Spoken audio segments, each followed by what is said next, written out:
científicamente comprobado, Que no se escuche. comprobado todo el contexto de la pachería en Chihuahua. Y ellos son de Chihuahua Salvaje, es el señor Alberto Lara y el licenciado Manuel Salcido. Y nos quedamos por ahí en la continuidad del tema, licenciado Salcido. Sí, estamos hablando precisamente del pueblo de Ariciachi, que está en el municipio de Guerrero. Entonces les comentaba que ahí los señores de los franceses asesinan al gobernador Ojinaga. Pero bueno, la cuestión es que cuando habían sus mitotes, lo que hacían los padres, los papás, guardaban a las mujeres y a los niños en el templo. Cuando hay oportunidad de ir a Ariciachi, ahí está el templo, ¿sí? Y ahí es en donde guardaban a las familias. Eso corroborado con los familiares de Corredor, porque ahí sigue siendo las familias Corredor. De hecho, el que nos llevó al cerro dice, no, pues este es el cerro Santa Rosa, el de las Moctezumas, y subimos. Y para nuestra sorpresa, pues habían levantado en toda la orilla del cerro, que de acá no se ve, ni de lejos menos, pero levantaron una barrera de piedra, y eso no lo hicieron los tarahumaras, lo hicieron los apaches. Y ahí tenían un área de fiesta, donde bailaban, cantaban, ¿sí? Ahí se reunían, y además ahí encontramos las piedras, levantaban eran como, ¿qué se puede decir? En cada montículo que encontramos de piedra, vivían entre 2 a 4 personas, pero había unos poquitos más grandecitos, donde había una familia, creemos, una familia completa, porque levantaban piedras más o menos a esta altura, y luego las cubrían de ramas, y luego se metían, pero les quedaban de la rodilla para afuera, libre, descubierto. O sea, esa es otra cuestión de mucho estudio, porque, o sea, es algo que no lo van a escuchar en ningún otro lado, ¿sí? Nosotros ahí hicimos la investigación y lo presentamos tuvimos más de 80 asistentes ahí en lo que es era el Nishikul, ahí en el audiovisual. Entonces hubo gente prominente que estuvo ahí presente. Pero ¿a dónde vamos con eso? ¿Qué tan importante es Ariciachi? Yo saco algunas conclusiones, yo hago lógicamente, mis amarres de información, y yo creo que ahí es en donde se conocen Mauricio Corredor y Victorio. Pero ahí no solo eso, hay algunos amigos que tengo, hay un descendiente de Pachera, que es Tony Tobar, que le mando un saludo, a ver si nos está escuchando, que le mandé el mensajito para que nos escuchara. Dicen que ahí él era el camarógrafo de gobierno.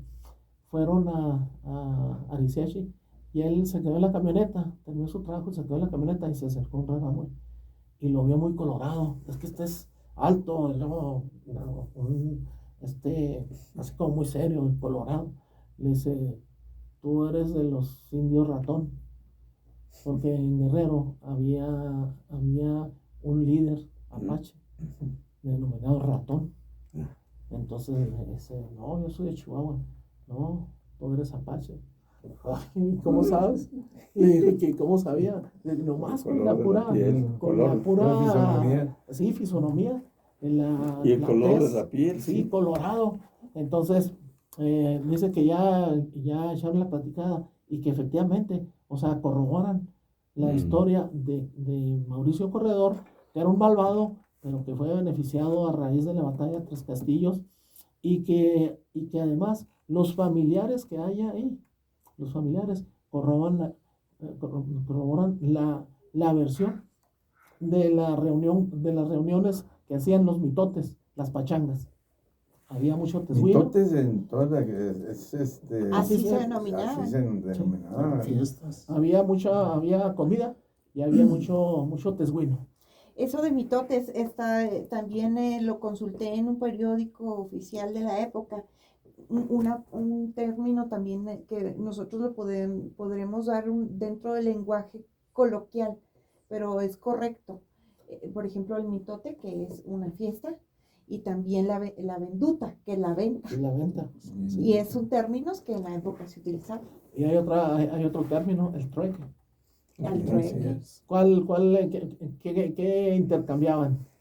¿Qué intercambiaban? Lo que hacían los apaches. Hacían unos y otros, sí. Los apaches buscaban comida, y ellos siempre buscaban caballos o mulas.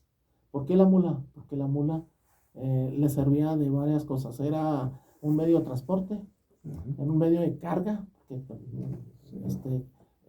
la resistencia. muy resistentes para andar no nada más en la pradera, sino también, exacto. Y además muy fuertes para correr, para huir. Pero además, si no había que comer, se los comían. Era la carne que más les gustaba, la de mula. Entonces hacían el trueque. Pero antes el que tenía una mula, en este caso, por ejemplo, los de Asiachi, pues eran nomás los ricos, los que tenían más lana, que podían tener alguna mula por ahí. Pero entonces ahí es en donde hacían el trueque. ¿Por qué principalmente? Pues por mujeres. Había ese intercambio. Pero los apaches se pusieron muy abusados porque estamos hablando de poquito antes de 1880. ¿Y por qué se interrelacionan con los tarahumaras? Porque desde 1839 que sacaron la primera contrata de sangre, los buscaban los cazarrecompensas. Y donde los encontraban, los mataban y les cortaban la cabellera, que de un guerrero costaba 300 pesos, que eran $300. Con 10 cabelleras compraban una casa aquí en Chihuahua. O sea, de hecho hubo cazadores de cuero cabelludo muy famosos, como Kirker, que es el que siempre mencionamos, pero está John Johnson, sí, que vino desde Sonora a buscar y a cazar indios bárbaros. Y luego Joel Blanton, que vivía en Machíniva. En Machíniva de repente mataba a 1, 2, 3, iba juntando las cabelleras. Y cuando alguien del pueblo venía a Chihuahua, le decía, oye, ahí te encargo, hay que me las anoten, y luego voy y cobro. O sea, estaba tan descarada esa actividad, que mandaba como si fuera un correo nada más, para que ahí van 10 cabelleras. Ya sabía él que cuando viniera iba a venir a cobrar esas 10 cabelleras. Como si mandaran cualquier artículo, camisas o alguna cosa. Pero no solo eso, quebraron al Estado. O sea, el Estado le quedó a deber a Glanton y le quedó a deber a Kirker. Kirker actúa Kirker era un asesino de poca monta. Él él trabajaba con Cursier, que era dueño de Corralitos, era un mineral que estaba entre Janos y Casagrandes, pero más cerquita de Casagrandes. Entonces, Kirker ahí trabajaba, pero se hizo amigo de los apaches, que también trabajan ahí, porque los apaches, creo uno que los apaches siempre estaban en guerra y que están aquí. No. Los apaches venían cada 2 o 3 años, ¿sí? Porque también había apaches de paz. Y de guerra. Los de paz son los que unos trabajaban en las minas, que eran bien tratados, bueno, como esclavos, pero comían, ¿sí? Y los de guerra son los que llegaban a atacar y a robar y a matar a quien encontraban. Y más cuando había alguna venganza, ¿sí? Entonces, esos apaches de paz se hacen amigos de Kirker, y en toda la zona en la que andan, pues les enseñan cómo sobrevivir en el desierto, en donde hay un aguaje, cómo sacarle el agua o para sobrevivir de los nopales, de los cactus. Entonces Kirker se hace un experto en supervivencia. Así es. Pero de ahí de Corralitos, entonces el patrón y Kirker se hacen cazadores de indios. Se dieron el Se hacen, Pero lo que hace Kierkegaard, dice, no, pues no voy a estar nada más con este amigo que era su jefe. Él se fue a Estados Unidos, a lo que eh, este, eh, bueno, cruza, por decir, la frontera y se trae, se habla de 200 matones, mercenarios, pero también traía comanches y traía lipanes, traía mexicanos. Entonces, imagínense, nomás ellos que anduvieran recorriendo todos los pueblos, pues mataban a aquel que anduviera greñudo o que incluso que no fuera apache nada más, claro, dicen. Mataron Bien, tarahumaras. sí. Claro. Ahí revolvían cabelleras tanto de tarahumaras Apaches como... de paz. Eso sucedió hasta 1800, bueno, la primera contrata fue en 1839. Ajá. Hubo 3 contratas de sangre. La otra fue 1839, 1841 más o menos, y luego la otra antes de 1880.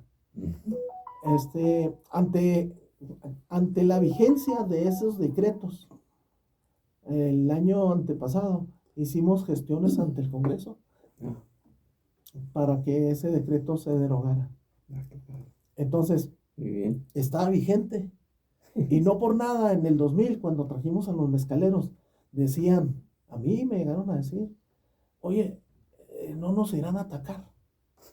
Caray, ¿quién? O sea, ¿quién sabe qué idea tenían?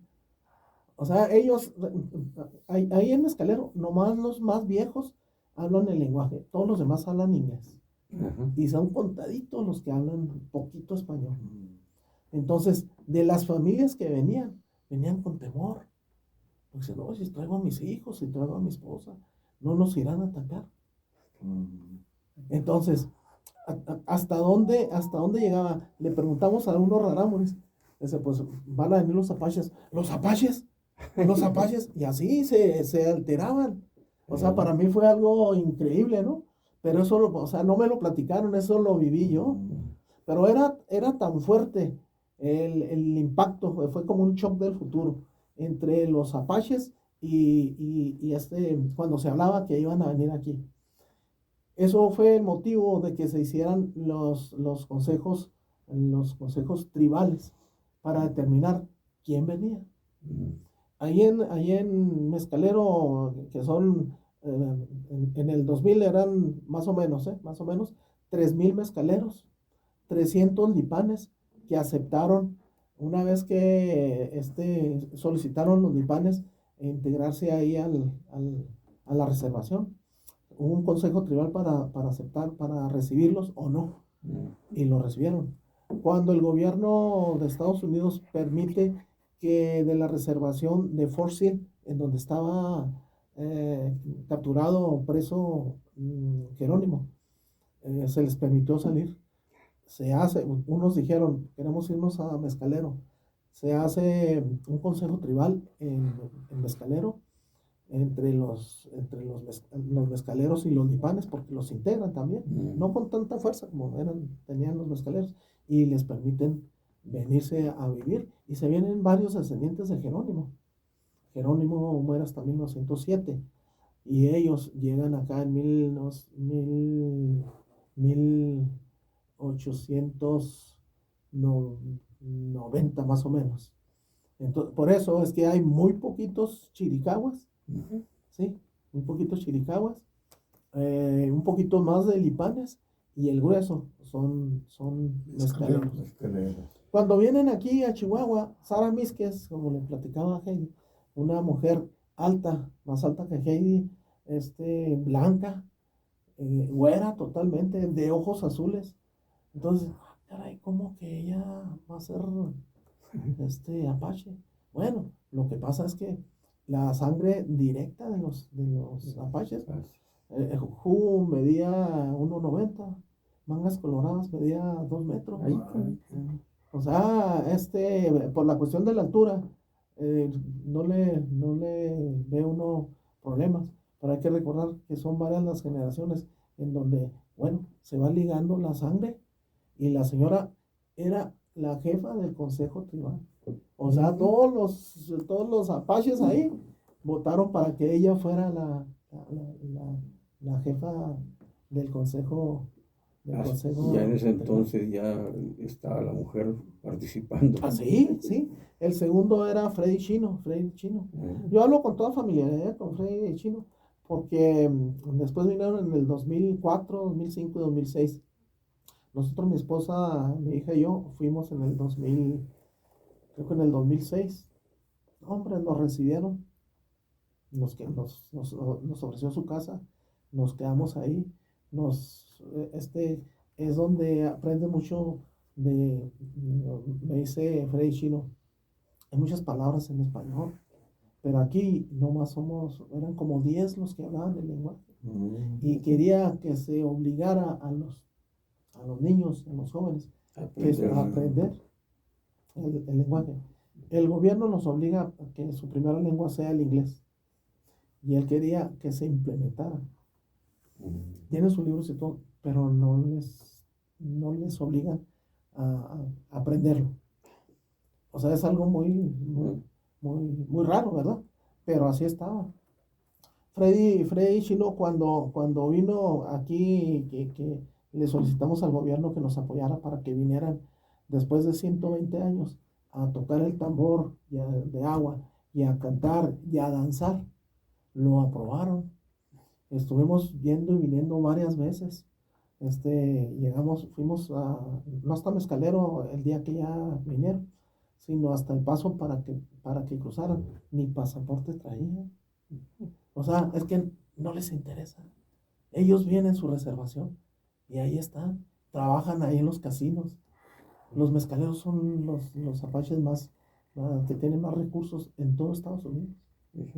Entonces aquí, cuando vinieron, en una de las ocasiones que vinieron en su avión particular. Y la raza, el pueblo, pues en camionetas que se rentaron desde Mezcalero. Porque los palos para armar un tipi son 13 palos y miden 7 metros mínimo, 7 metros mínimo. Se hace una ceremonia para instalar. Aquí lo instalaron ahí en la Plaza del Maestro. No sé si estuvieron ustedes. No estuvimos, pero sí conocemos el hecho de la reconciliación apache. Así es. Pero nuestro auditorio no lo sabe. Sí. Bueno, al menos sí. Otros sí lo saben. En esa ocasión vinieron 67 individuos, pero vino la presidenta de la tribu y el vicepresidente, que era Freddy Chino, Sara Mísquez y Freddy Chino. Y se firmó un documento que fue la reconciliación del pueblo apache, de la nación apache con el pueblo de Chihuahua. Se firmó ahí ante 20,000 almas que estuvieron presentes, en donde danzaron, ahí en la Plaza del Maestro. Ahí tocaron el tambor, cantaron, después de 120 años, porque estamos hablando que en 1880, en la batalla de Tres Castillos, que muere Victorio y sus guerreros, de ahí es el inicio del fin de la apachería. El principio del fin, como decía el licenciado Poncho Escarce. De hecho, escribió un libro, ahí se llama. El principio del fin de la apachería. Bueno, le contamos de ahí de 1880 al año 2000, estamos hablando de 120 años, ¿verdad? Ciertamente, después de la batalla de Tres Castillos, el que sigue con la bandera o sigue en pie de guerra es Hu. Y lo acompaña Victorio, lo acompaña Jerónimo. Sí, o sea, ellos siguen atacando pueblos, comunidades, ranchos, haciendas, pero principalmente, les comentaba yo, el área de influencia de Hu era Casas Grandes. Casas Grandes, Canos, Ascensión, todo eso, dominaban toda esa zona. Pero ellos recorrían, porque iban y se escondían a las montañas azules. Son los relices que están en la frontera entre Sonora y Chihuahua. Relices muy altos, era refugio. Y el arroyo por abajo, que llevaba agua. Y los venados, como platicamos, hay en todos lados. Así es. Los pavos o los guajolotes. Guajolotes, sí. Había comida. Ajá. De hecho, en algunas de las correrías hacían el engaño, atacaban un pueblo, pero era para que pasara su gente, que cruzara por un lado de los pueblos para irse a las montañas azules. Esas montañas azules, pues es la Sierra Madre Occidental, pero es la frontera entre Sonora Chihuahua. y Chihuahua. Chihuahua. Entraban por Ascensión, bajaban a Janos, pasaban por Casagrandes, pasaban por el Cerro del Caracol, que es donde está, bueno, Paquimé está en Casagrandes, pero el Cerro del Caracol está en Mata Ortiz, ahí se ve enfrente, ahí cruzaban y se internaban a la sierra. Pero igual podían irse por Janos, pasaban allá por Monterde, donde están los perritos de la pradera, ¿no? Que Janos es la última pradera, ¿no? Así le llaman. Pero bueno, yo estoy